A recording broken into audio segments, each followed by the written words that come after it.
Hey guys, welcome back to my channel. My name is Ariel and today I'm going to show you my process for applying a full set of Gelx nails. The products I'm going to be using in this video, I will have listed in the description box below. The Gelx system I'm using in this video is from Apres. So the first thing I'm doing here is I am going in with my what's called a drop diamond bit, and this bit is specifically used for cuticle removal. I like to start from the right side of the nail plate and work my way over to the left side of the nail plate. As you can see, I'm working to lift the nail fold and remove any of the dead skin that has grown out onto the client's nail plate. This diamond bit is from Red Iguana Nail Supply. I will have it linked in the description box below. I absolutely love this nail bit. It is my absolute favorite. It saves so much time and you just get a really nice clean removal. So what I just did was I hit the switch on my e-file so my bit can rotate in the opposite direction. And what I'm doing now is I'm working my way from the left side of the nail plate, working my way over to the right side of the nail plate.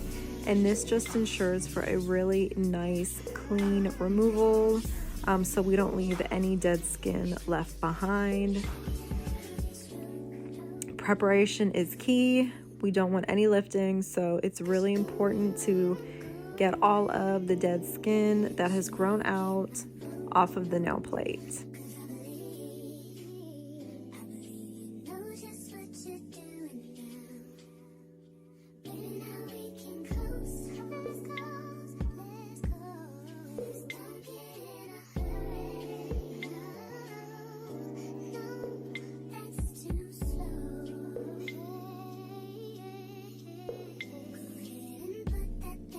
So now I'm just going in with my cuticle nippers and I am removing all of the cuticle and dead skin lifted up at the nail fold and on the side walls to make sure that we have a really nice, clean product application.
So now I'm going in with my fine sanding band and I am going over the nail plate to remove any leftover dead skin and any natural oils.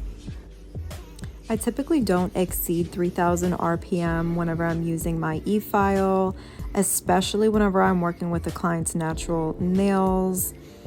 I don't find it necessary to exceed 3,000 RPM. It just works for me. Also, make sure you're applying minimal pressure whenever you are e-filing your client's nails.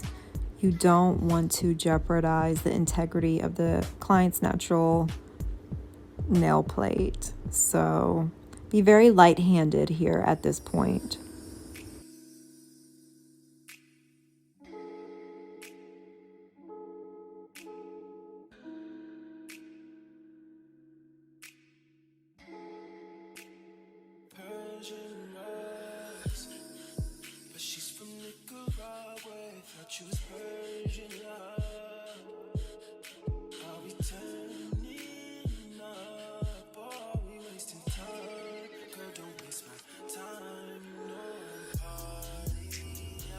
Now I'm going in with my nail clippers and I am removing any length that the client had on their natural nails. I do this before applying any kind of tip. That way, whenever the nail grows out with the nail extension, you don't have to worry about the natural nail separating from the nail extension. That'll just prevent any possible moisture getting caught in between the two. And sometimes it's just annoying whenever that happens. So as you can see here, I am sizing the client's nails to the tips. The shape I'm using is almond. I believe it's medium length almond.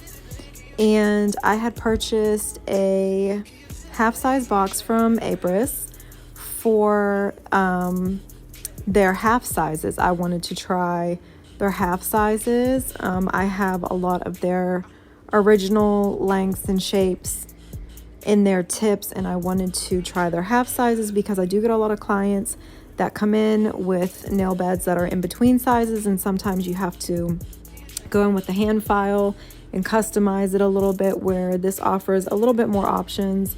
So I wanted to give it a try and I am very satisfied with it. I will be definitely buying more of these in the bigger size. Definitely comes in handy for sure. Once I figure out each size, I go ahead and set the nails aside in order so I don't get confused with what nail goes where. What I'm doing now is I am using the Gelx prep, and this is, it kind of acts as an etching tool. So typically with Gelx, you would go in and sand the shine off of the interior of the nail tip, where with this product, it doesn't smell like acetone, so I don't think it's acetone, but I haven't looked at the ingredients, but it kind of acts as an acetone where it eats up the inside of the nail tip, so you don't actually have to go in with the file and remove the shine. So I love that about this product. I purchased this whenever I purchased those tips, and it was worth every penny. It was very inexpensive. It was only a few dollars. So I would definitely say if Gelx is something that you're into and you haven't tried it yet, go get it, because it is very much worth it, and it has saved a lot of time, as well as not having to create that mess. So definitely worth it. Go try it for sure. Now I'm applying the step 1, which is the pH bonder or dehydrator. You just apply that to all 10 nails and it just dries the nail plate out. Now I'm going in with step 2, which is the primer, and again I'm just going to go over the nail plate after the pH bonder has dried up. And this is what the Extend Gel bottle looks like. Typically what I do is I will apply a nice thin coat on the interior of the nail, and then place just a little bit more at the base where the cuticle will be.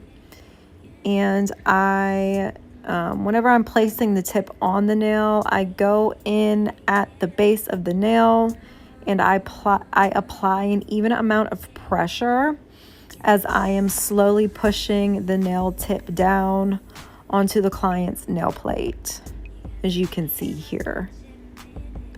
The key thing here is that you want to make sure that there are no bubbles.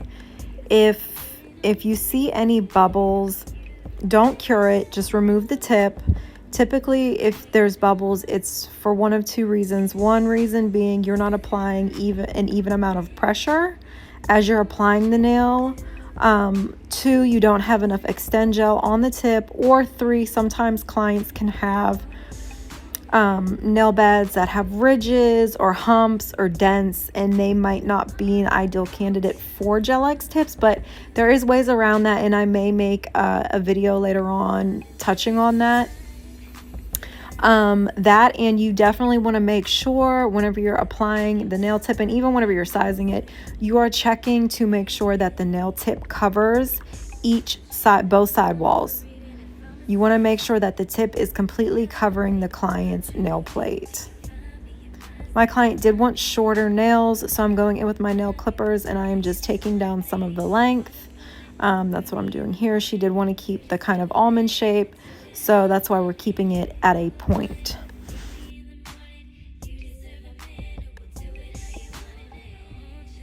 So what I'm doing here now is I am just separating the client's skin from the tip. Sometimes that Extend Gel can seep out through the free edge, which is what happened here. It wasn't too much, but I just wanted to make sure that it was not stuck to the client's skin before filing. That can be very painful.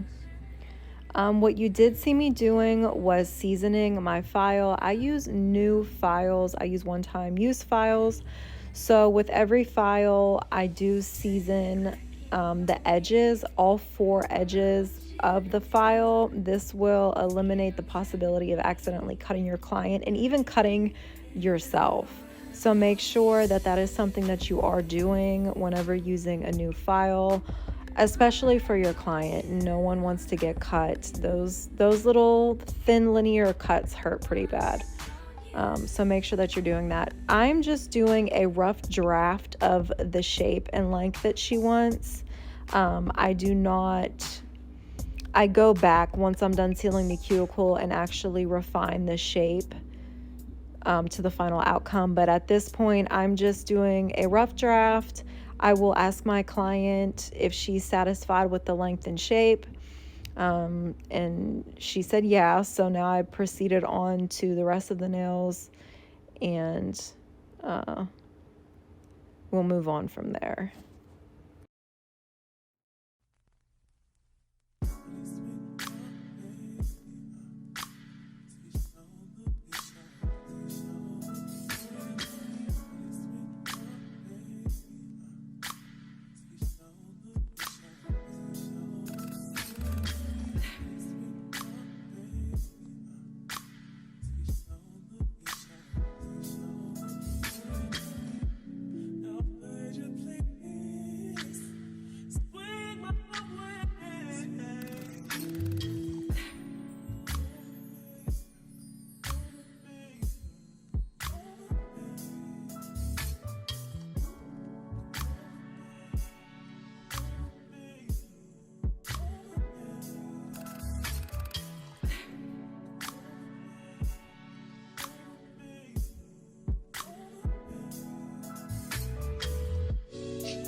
So now she's just checking the length and shape, making sure she's comfortable with them and it's functional for her.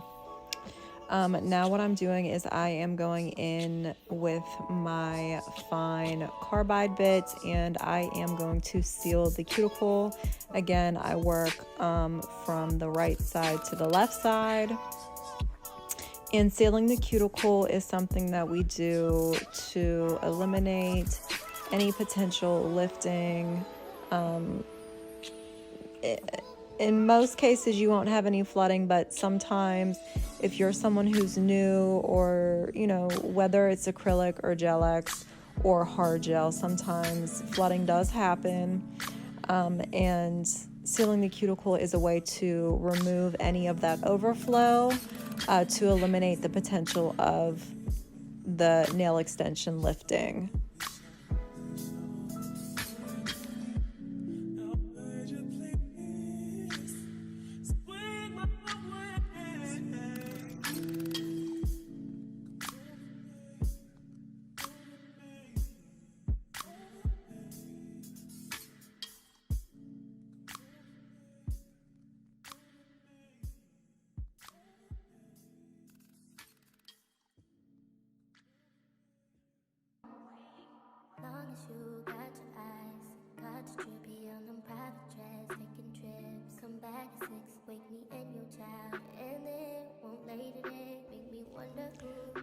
So now I'm going back in with my fine sanding band, and I am removing the shine off of the nail tip. That way the gel has something to hold on to. So that's all I'm doing here, is I'm just removing that top layer of shine. Tips work the same way as nail plates. You need to remove any oils, any kind of shine. You need to dehydrate the nail plate, whether it's artificial or natural.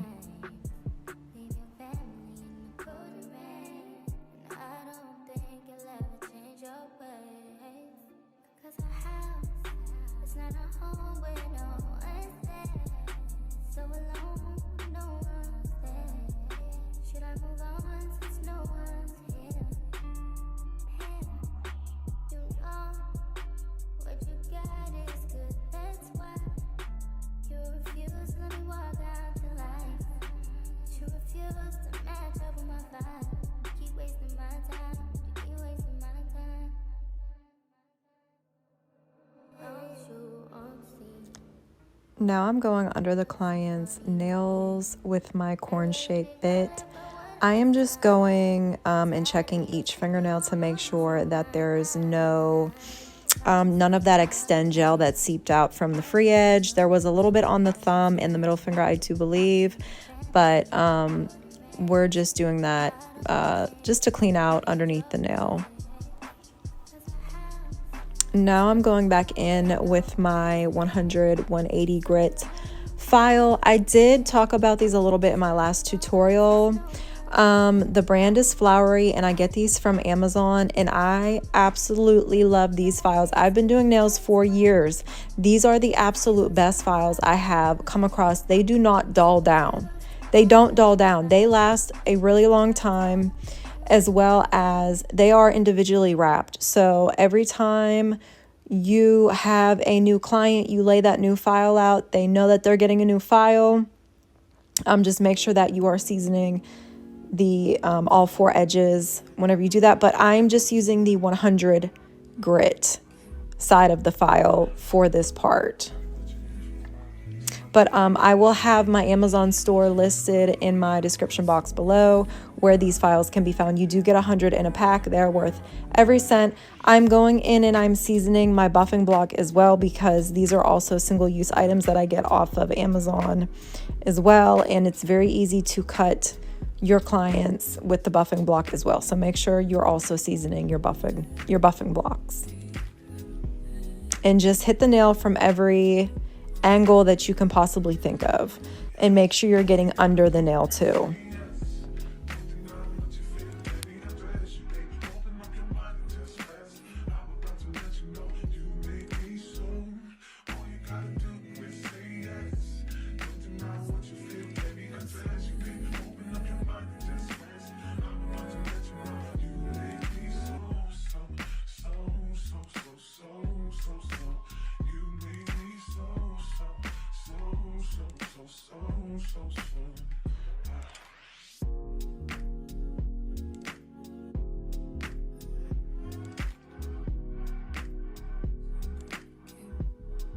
Once you're done buffing your nails, make sure you're checking out all 10 nails to make sure they all look the same. Make sure they're all the same length.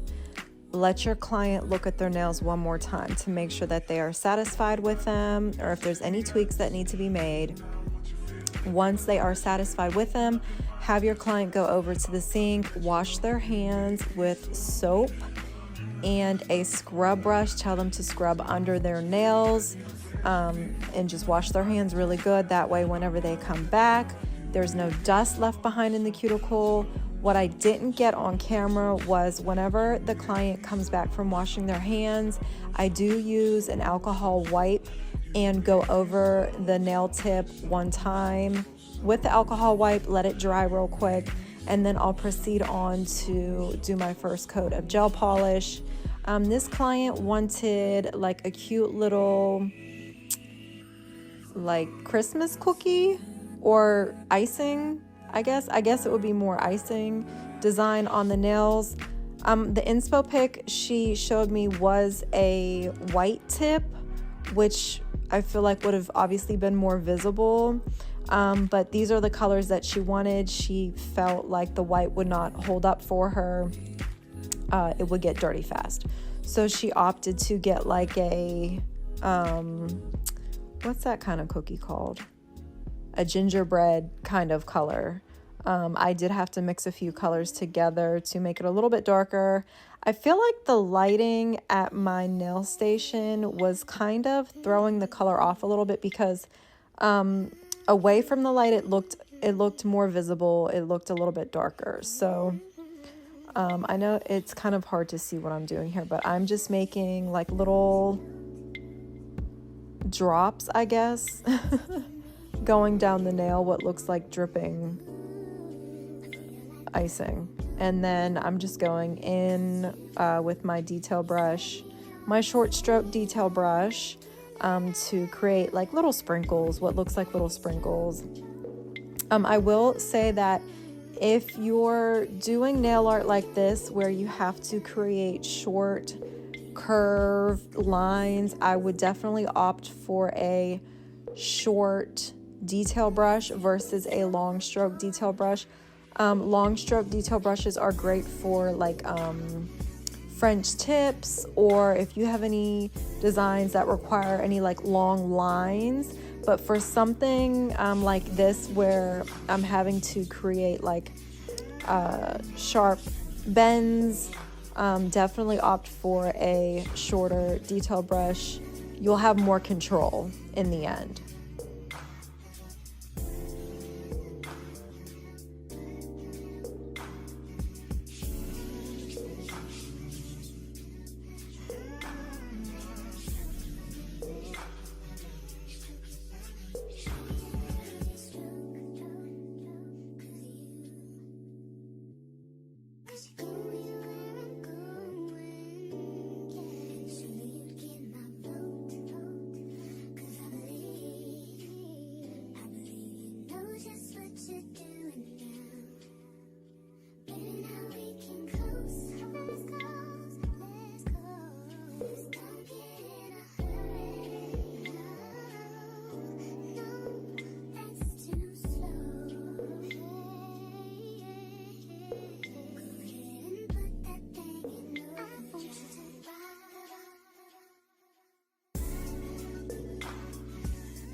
Now I'm just going in with my no wipe gel top coat, and as you can see, I am sealing the free edge. This is very important to do, whether you're working with nail extensions or natural nails. This will eliminate the potential of any chipping, and you do not want that. Your clients will appreciate it, so seal that free edge.